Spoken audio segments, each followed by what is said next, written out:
Hello guys, hello water sign, hello Pisces, Scorpio, and Cancer. Welcome dito sa aking channel, Kapalaran 888. Alamin natin kung anong messages, vibration, gabay para sa lahat ng water sign, Pisces, Scorpio, and Cancer. I hope na makuha nyo yung energy sa araw na ito. Daily tarot reading to guys. So, ano ba ang tanong nyo? Sagutin natin dito sa barahan to. Water sign, Pisces, Scorpio, and Cancer. May tanong kayo? So, ito yung sagot. Okay, so,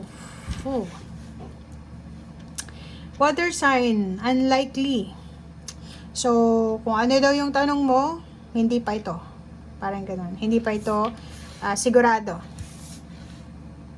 Next is ask for help from others. So, if ever man na may mga questions ka, may mga kailangan ka, humingi ka ng tulong sa ibang tao. Okay? Sa araw na ito, if hindi mo kaya, nahihirapan ka, ask help. Okay? Water sign.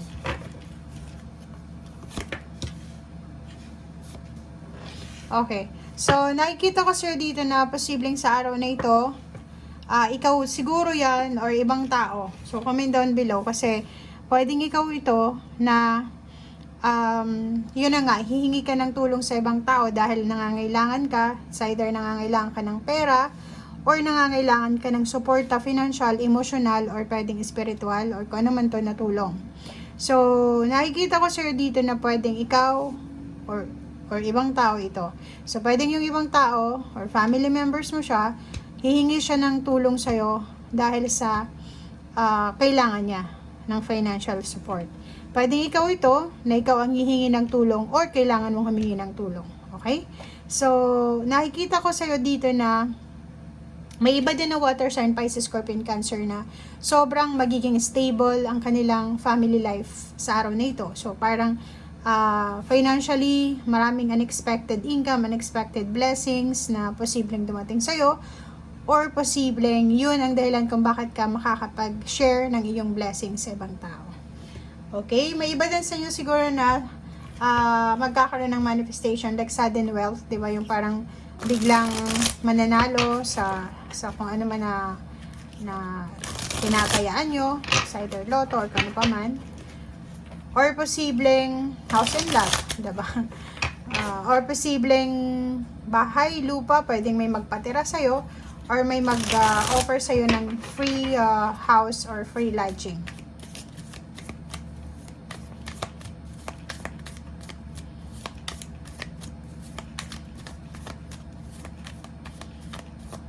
Water sign, Pisces, Scorpio, Cancer.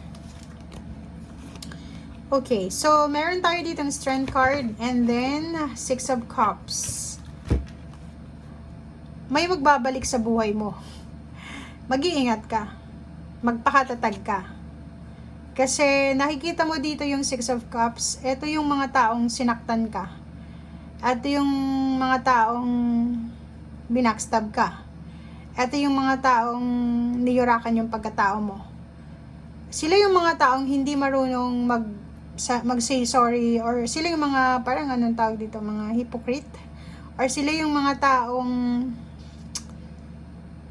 sila na yung may kasalanan, sila pa yung parang palaging galit, parang ganun. So, mag-iingat ka, kasi, or kinakailangan mong maging malakas, maging matatag. Kasi ang taong ito is, gusto niyang bumalik sa buhay mo nang wala siyang sinasabi sa'yo na sorry or ano man. And parang wala lang, parang gano'n, no? Hindi sa kanya, parang wala lang sa kanya na nasaktan ka niya, parang wala lang sa kanya na ginawan ka niya ng masama. Okay? So, magpakatatag ka. Okay. Pero, ang nakikita natin dito guys na kung sino man itong gustong bumalik sa buhay mo, kung ako sa'yo, pag-isipan mo ng maayos to, pag-isipan mo ng maraming beses bago ka magtiwala ulit. Kasi sa ngayon, nandito ka na sa Queen of Wands eh.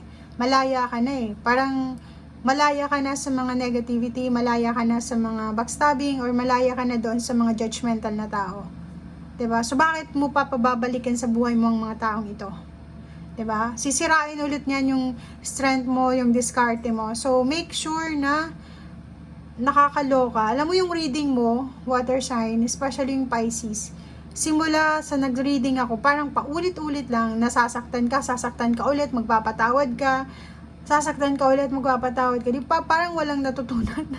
Pero etong barahan mong ito, sinasabi na it's time na, di ba? Prioritize yourself. Prioritize your freedom, prioritize your peace of mind. Kasi walang magandang maidudulot itong mga taong ito. Kasi paulit-ulit ka lang nilang sasaktan.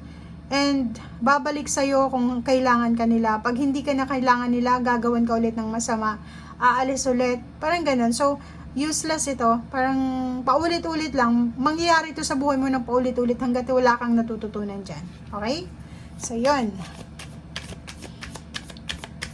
Pwedeng kapamilya mo yan. Pwedeng yung mga taong nangutang yan sa'yo or yung mga taong nanloko sa'yo sa financial. Isang napakagandang balita din ang posibleng matanggap mo. So, may mga celebration dito. Posibleng makatanggap ka ng balita na tungkol sa stability ito ng money, like family. Kasi may house dito, home. And dito din 4 of Wands. So, sinasabi ng barahan na sa araw na ito, be positive. Okay? May mga taong negative sa paligid mo pero hindi mo sila dapat bigyan ng pansin. Kasi kailangan mong bigyan ng focus etong pamilya mo, etong sarili mo, etong peace of mind mo, etong stability mo. 'Di ba? So, parang ang sinasabi ng barahan na ibinigay mo na yung lahat eh. 'Di ba? Ibinigay mo na yung lahat. So, it's time naman na yung sarili mo naman yung unahin mo. Etong 4 of Wands is para sa'yo to eh. Kailangan mong ayusin. Like yung iba na breadwinner na hindi maipakasal yung sarili niya, hindi magkaroon ng anak dahil inuuna niya yung obligasyon niya sa kapatid niya, sa magulang niya.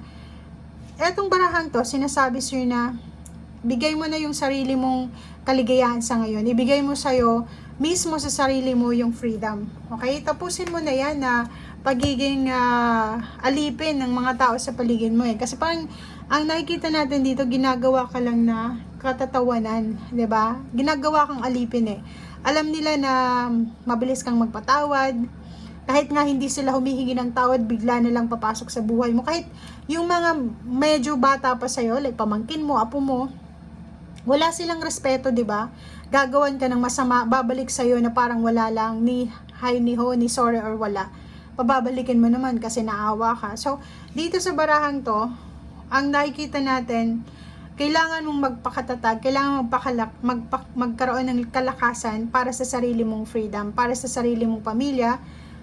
Kung gusto mong masayang pamilya, stay away from negativity, stay away from toxic past, stay away from mga taong alam mo na hindi naman sila makakatulong sa peace of mind mo. Napaka-importante yung peace of mind. Ngayon, yung peace of mind is wealth na siya eh, 'di ba? Pag meron kang peace of mind, mayaman ka. Okay? So, yun. So, nakikita natin dito na may hinihintay ka. So, maraming offers. It's either may mag-offer sa'yo ng love, relationship, travel. Ang dami-daming mag-offer sa'yo dito. So, be careful lang. Okay?